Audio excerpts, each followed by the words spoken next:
Oke, halo semuanya. Di video ini kita masih bersama dengan Mas Habib dan kita akan melanjutkan obrolan kita kemarin. Jadi langsung aja cek di start, oke? Terus kira-kira apa nih? Kayak suka duka di jurusan perikanan gitu. Oh, suka duka. Sebenarnya kalau menyangkut itu ya mungkin pandemi ini ya, kalau dukanya materi itu susah diambil kan. Kalau buat pandemi ini sukanya karena online, sukanya ya banyak ya, bisa main-main lah sambil dekat kuliah gitu.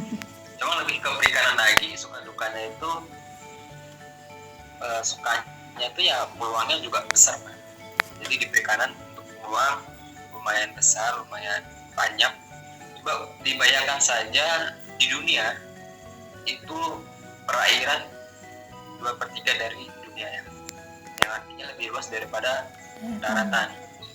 Kalau kita bisa ngolahnya, hasil perikanan itu ya sangat luar biasa, Mbak. Ya sukanya di situ. Banyak peluang. Cuma untuk dukanya apa dukanya? Ya dukanya kita ya nggak ada sih dukanya, cuma apa dukanya ya bingung, Mbak. Jadi Gitu aja. harus banyak belajar karena ilmu baru. Ada duka sih kalau saya lebih ikut ngalir aja. Iya. Alur. Terus kalau kayak di sana itu kayak ada kegiatan-kegiatan yang menarik gitu nggak sih? Menarik. Nggak ada sih, Mbak, kalau menarik ya. Kalau menarik kan contohnya kayak tarik itu kan menarik. Banyak. Menarik itu ya, menarik itu kayak seperti kita praktek. Jadi di Politeknik saya kan dari Politeknik Negeri Lampung yang notabene-nya kita lebih praktek. Hal yang menarik adalah ketika kita praktek itu ya semua mengumpul hal yang kita inginkan, seperti teman-teman bercanda guraukan, itu hal yang menarik sebenarnya. Cuma lebih menarik lagi kita langsung terjun ketika praktek itu teori dijelaskan. Jadi teori dijelaskan langsung kita praktekkan. Jadi itu hal yang menarik buat saya. Ilmu kita benar-benar dapat ketika kita tahu teorinya langsung dipraktekkan. Dan menarik lainnya apa menarik lainnya? Ya tidak ada sih. Ya banyak sih sebenarnya kalau dijelaskan. Nggak cukup aja. Jadi berarti kalau kayak acara panen-panen gitu boleh bawa pulang nggak sih ikannya? Sebenarnya tergantung kebijakan dari dosen ya, atau teknisi. Ada yang membolehkan sebagian ya sebagai imbalan lah, atau banyak juga yang tidak boleh. Jadi ini milik kampus. Jadi hasil praktek tidak boleh kita bawa, tetapi ya dibawa mereka. Ngutil. Tahu ngutil nggak sampean? Apa itu? Ngutil itu apa ya? Jadi gitu ngambil tapi kayak nggak izin gitu lah. Tapi gitulah pokoknya ngutil. Ya gitulah. Kawan saya ada, saya enggak. Saya enggak. Kawan saya ada. Ya kita belikan, kita praktekkan. Jadi bahan bedah kita contohnya kayak bedah ikan. Kita bedah ikan apa gitu. Kita lihat, kita buka bedah, kita lihat udah mati ikannya kan. Ya kita nggak bisa bawa, yang bawa yang ngajar. Ya sih emang gitu ya. Ya minta, ya cuma minta boleh aja sih kalau minta, cuma boleh minta. Berarti kayak gitu kebanyakan dijual ya? Apanya? Ikannya gitu, ikannya dijual apa? Kan banyak kan kayaknya kan ikannya ya? Oh iya. Jadi untuk praktek ya, jadi untuk praktek yang tidak seperti kan kita ada budidaya atau ada pembenihan yang hal itu kan induk-indukan contohnya ya, itu kan dari kampus, itu ya praktek juga sebenarnya. Kalau kita buat pembedahan itu ya kita beli, kadang ada beli kadang ngambil, kadang kalau ikannya nggak ada kita beli, kalau ada ya kita ngambil untuk dipraktekkan, tapi jadi dijual. Ada satu mata kuliah yang kita ya untuk budidaya, jadi dari kita beli bibit kecil hingga membesarkan lalu kita jualkan, itu ada mata kuliahnya. Jadi nggak semua yang kita ambil buat praktek nggak bisa kita jual, soalnya memang mata kuliahnya untuk sih untuk jual beli. Oh ya beda ya berarti ya. Emang udah ada masing-masing gitu ya. Oh ya, ini ya kan sampean berarti waktu pertama masuk itu kan sebelum pandemi COVID ya. Iya.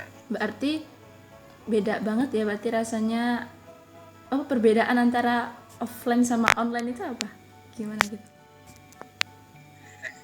Selain kayak susah dimengerti gitu materinya. Kalau susah dimengerti kan kayaknya banyak banget, hampir seluruh mahasiswa tuh kayak mengeluhkan itu gitu. Kalau di online ya aku dari perbedaannya. Ya banyak sih perbedaan. Cuma kita lebih ke waktu kita lebih santai kalau yang online ya. Jadi kadang kalau sesi pribadi ketika sudah mulai ya kita masih bisa santai. Tapi tergantung dari dosen juga. Ketika dosennya meminta langsung mulai buka kamera, kita otomatis sudah siap-siap. Kalau buat offline atau langsung tetap muka, otomatis kita berangkat lebih pagi dari itu. Otomatis kita sudah mandi, sudah siap-siap, sudah berangkat. Bahkan untuk online, ya kadang-kadang kita belum mandi kan, kita tahu itu. Kadang hanya sikat gigi, cuci muka dan membasahi rambut saja. Perbedaan sangat mencolok ketika ketemu langsung atau tidak langsung dengan dosen. Ilmunya bisa diserap lebih dalam kalau untuk tetap muka kan. Lebih jelas, lebih enak. Untuk sesi pertanyaan juga enak juga. Cuma kalau ketika kita bertanya di online, ya terkadang putus jaringan. Karena juga ada hal gangguan-gangguan lain. Ya banyak sih perbedaannya. Lebih enak tatap muka kalau saya pribadi. Berarti kalau kemarin waktu awal-awal COVID ini nggak bisa praktek sama sekali berarti ya? Ya, untuk awal COVID kita 1 semester nggak ada kegiatan praktek. Lalu itu kita nggak ada di kampus sebenarnya. Cuma untuk praktek kita lebih ke rumah masing-masing. Semester depannya ada seperti jatuh praktek di kampus, cuma lebih ke terjadwal. Jadi ada minggu pertama siapa, kelompoknya berapa orang, minggu kedua berapa orang, dan sampai ke minggu 18 itu bergilir. Alhamdulillah ya bisa. Berarti sampai ada kolam-kolaman di rumah buat praktek itu? Oh, rasa nggak ada. Oh nggak ada. Terus gimana tuh? Praktek kita simpel sebenarnya, tergantung mata kuliah sih. Ada yang kita survei ke petani-petani ikan, jadi otomatis kolamnya kolam petani itu. Atau ya cuma memijahkan ikan yang cuma dalam ember kecil atau wadah kecil enak. Ikan cupang. Ya, tugas-tugas. Nah, ya pernah itu kita dapat tugas memijahkan ikan cupang. Untuk saya sendiri nggak ada kolam. Oke. Terus males sih buat kayak gitu. Iya betul kan, ntar kalau misalnya ikannya banyak bisa buat mancing ayahnya sampean. Ya kalau ada kolam, tapi kan sekarang belum ada. Terus rencana kedepannya nih kira-kira setelah lulus ini gitu, kayak mau apa gitu, ada nggak? Setelah lulus ya Itu sulit nih. setelah lulus saya Apa ya? kalau masalah rencana setelah lulus seperti umumnya lah, mungkin cari kerjaan kalau ada kan. Ya intinya secara umum aja. Setelah lulus ya mungkin kalau kita kampus setelah lulus ya kita pulang ke rumah.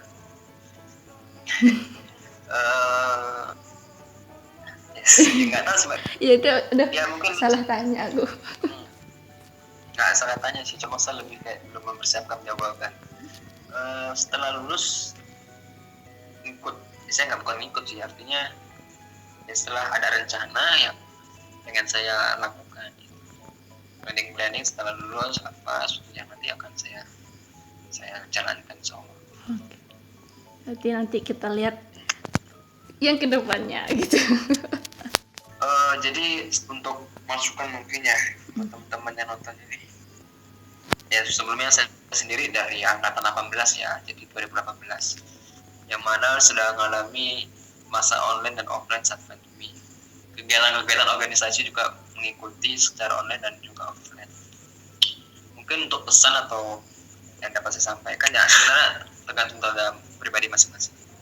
Intinya bagaimana kita bisa berkembang ketika kita ada di kampus, bagaimana kita bisa berkembang di kampus itu dan juga bisa berguna lah. Jadi dalam kampus ya, tidak hanya kupu ya istilahnya pulang-pulang, ikutilah kegiatan-kegiatan yang mungkin itu bisa bermanfaat bagi diri kita sendiri.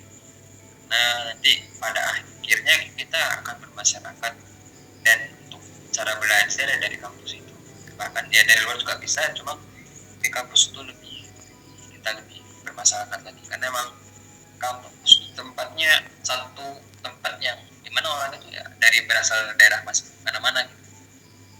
Nah, misalnya saya di kuliah Bandar Lampung ya nggak cuma orang Bandar Lampung aja, itu dari seluruh Lampung bahkan dari luar Lampung, yang artinya semua memiliki karakter berbeda-beda. Nah dari situ kita bisa belajar menanggapi atau ya menanggapi lah karakter yang berbeda. Tuh, kalau kita kuliah pulang kita nggak bisa merasakan karakter yang berbeda-beda, sehingga ketika kita terjun langsung ke masyarakat kita kemungkinan ya kebingungan untuk seperti hal yang bermasyarakat mudah bergaul aja gitu. Karena ketika kita banyak teman ya otomatis banyak rezeki lah ya. Iya. Ya ngomong-ngomong mudah bergaul sebenarnya Mas Habib ini udah sempat bilang kalau aku ini orangnya nggak asik gitu. Aku sebagai Mas Habibnya gitu. Terus emang Mas Habib ini ya susah untuk kayak bergaul apa cepat kenal gitu, emang sebenarnya susah ngakrab gitu loh. Sebenarnya untuk koreksi diri sendiri saya tidak paham, artinya saya nggak bisa nilai diri saya sendiri, cuma orang lain yang menilai. Cuma untuk saya yang merasakan, mungkin saya berpikir sedikit saya ini seperti apa ya, mungkin ketika ada orang baru saya mungkin ngajak ngobrol sih ya, bukan mudah bergaul apa ya, mudah bergaul kalau sebenarnya saya juga tidak paham, cuma orang baru ya ngajak ngobrol kasih oh ternyata ini orangnya udah ya, saya nggak asik ketika saya nggak asik. Kalau saya asik ya saya asik. Iya. Ya ternyata kita udah ngobrol 17 menitan ternyata Dan ya. Saya mungkin bisa dimasukkan dalam skennya ya. Jadi ketika kita di kampus ikuti semua kegiatan ya, tidak semua sih, cuma ikut proses sendiri-sendiri bagaimana kita bisa menanggapi ya untuk meningkatkan kualitas diri dan untuk meningkatkan skill diri lah. Saya awal dulu sekolah kuliah itu saya tidak bisa ngomong di depan umum, saya pemalu dulu, awalnya pemalu, tidak bisa ngomong di depan umum, dan itu sangat merepotkan sekali. Ketika saya terjun langsung ke organisasi yang mencakup orang banyak, nah dari situ kita berproses, berdiskusi, berinteraksi, berkomunikasi, sehingga kita bisa belajar dari situ dan skill kita otomatis meningkat sedikit. Ketika sering melakukan ya kalau mungkin ada lebih tinggi lagi skill kita. Jadi ketika kita merasa diri kita kurang, ya kita harus tahu solusinya apa. Ketika kita tidak bisa bicara, kita bagaimana untuk memberanikan diri kita bicara di depan umum, otomatis kita akan lebih terbiasa dan lebih santai. Banyak sih sebenarnya belajar dari kampus itu, karena emang tempatnya untuk belajar kan kampus itu. Jadi jangan disia-siakan waktu kita kuliah 3 tahun atau 4 tahun di kuliahan hanya itu aja. Jadi ilmu tuh nggak cuma belajar aja, ilmu banyak dari rumah bisa teman-teman ambil tuh ya gitu lah. Ya, itu adalah wejangan dari Mas Habib Hussein. Nama saya Ahmad Hussein Habibullah, bukan Habib Hussein. Jadi emang keliru ketika banyak sekali teman-teman itu yang manggil saya itu Habib Hussein, karena emang ya, kadang panggilan saya Habib, kadang panggilan saya Hussein, jadi ya digabung Habib Hussein. Kan tahu kan nama asli saya Ahmad Hussein Habibullah. Artinya apa tuh? Nggak tahu saya. Aduh. Ahmad Habib apa ya, Ahmad Husen deh, Ahmad Husen, enggak tahu juga sih artinya gue, cuman kan tahu kan Ustadz MLI, tahu nggak MLI, YouTube itu loh, itu channel YouTube. Nah itu ada Ustadz yang namanya Habib Hussein, dia kayak nanti cari aja di YouTube. Nah itu mungkin bisa aja kayak langsung terinspirasi gitu loh Habib Hussein gitu, makanya aku manggil sampean Habib Hussein juga karena terinspirasi dari Ustadz Habib Hussein gitu. Seru orangnya, kayak isinya kontennya seru kok, bagus. Oh iya, mumpung inget nih kan sampean ini ya, selain dari mahasiswa gitu, Mas Habib ini juga salah satu jadi santri di PPM Baitus Shodiq Bandar Lampung tuh. Nah terus gimana nih, kan pasti jadwal mahasiswa tuh kan padat, terus jadi santri juga padat, terus cara ngebagi waktu biar bisa balance gitu gimana? Gimana ya? Sebenarnya untuk itu salah ditanyakan kepada saya. Artinya saya tidak bisa membagi waktu. Ya tidak bisa. Cuma untuk balance itu saya masih kurang. Artinya masih kurang lah. Cuma untuk dari itu bagaimana kita bisa membagi waktu? Ya kita harus tahu jadwal kita. Jadwal kita kuliah kapan, ngaji kita kapan, jadi santri kita kapan nih? Contohnya subuh dan malam. Otomatis itu jadwal kita buat jadi santri. Dan jadwal kita untuk kuliah dari jam 7 misalnya sampai jam 6. Kita harus tahu jadwal kita. Dari situ itu yang normal ya, yang tidak ikut organisasi lah. Saya yang orang ikut organisasi otomatis jadwalnya lebih dari pulang sekolah dia ada rapat lagi ini begini. Dan ya seperti itu terusnya. Ya intinya kita harus tahu jadwal kita, mana yang itu ya jadwal kegiatan kita buat tadi.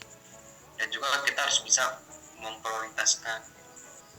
Ya bukan saya tidak bilang santri itu tidak prioritas. Jadi ya benar, kehidupan dunia dan akhirat harus seimbang. Ketika kita ngaji, waktunya ngaji ya ngaji, kalau bisa kegiatan dunianya diizinkan gitu.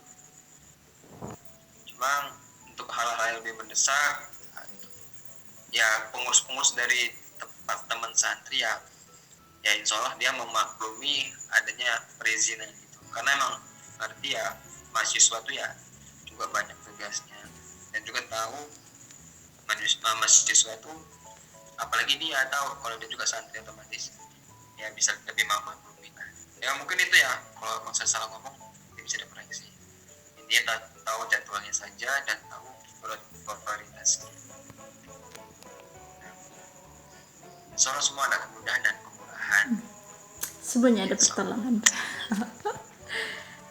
Oh iya, aku tuh mau kasih tau, sampean tuh mirip ini loh Mas, tahu nggak sih tiktokers itu? Saya nggak main TikTok. Ih kalau di IG gitu ya ada kayak apa sih dia, kontennya tentang apa ya? Aku jarang lihat sih, cuman yang matanya suka berubah-berubah gitu. Aku pernah salin linknya, mau tak kirim ke sampean, menurut aku kayak sekilas tuh kayak mirip gitu. Kayak sekilas tuh mirip, gak tahu sih namanya siapa TikTok gitu. Mirip apa nih? Mirip mukanya kayak mirip gitu aja. Ya kayak kalau sekilas tuh kayak mirip siapa? Oh iya, mirip Mas Habib gitu. Nantilah kalau aku nemu linknya aku share insyaallah ya. Apa itu menurut aku suka kayak gitu, suka mirip-miripin orang sih kayaknya. Oh ya, karena udah malam juga, mungkin Mas Habibnya mau istirahat. Mungkin besok ada jadwal yang lain gitu kan. Jadi kayak udah 26 menit, mantap juga ya. Kayaknya ngobrolnya cuma sebentar tapi udah hampir mau setengah jaman. Gak tahu sih nanti ini mau aku bagi dua videonya apa enggak. Soalnya kadang-kadang kalau masih awal-awal kan kayak dengerinnya mungkin masih mau pendek-pendek gitu kan ya. Jadi nanti coba kita lihat. Iya, semoga segala urusannya diberi kelancaran dan keberkahan ya Mas. Aduh. Iya, amin. Nah, itu dia ngobrol-ngobrol santai kita dengan Mas Habib, dan sebenarnya banyak banget yang baru aku tahu nih dari apa yang dia omongin sama Mas Habib, dan juga ada beberapa informasi yang sebelumnya nggak kerekord, jadi itu aku kayak menyayangkan banget sih, kayak ya kok nggak kerekam gitu kan. Tapi ya udahlah, Lain kali mungkin kita bisa ngobrol lagi, bisa ngobrol bahas tentang yang lain mungkin. Jadi buat kalian yang masih penasaran tentang jurusan perikanan, apalagi khususnya teknologi pembelian ikan, itu silakan aja langsung tulis pertanyaan kalian di komentar, ataupun ya jangan lupa untuk selalu tinggalkan pesan di kolom komentar, oke? Terima kasih buat kalian yang udah nonton sampai habis. Jangan lupa untuk like, subscribe, dan komen, dan share video ini juga ke teman-teman kalian juga. Dan thank you, makasih ya, dadah.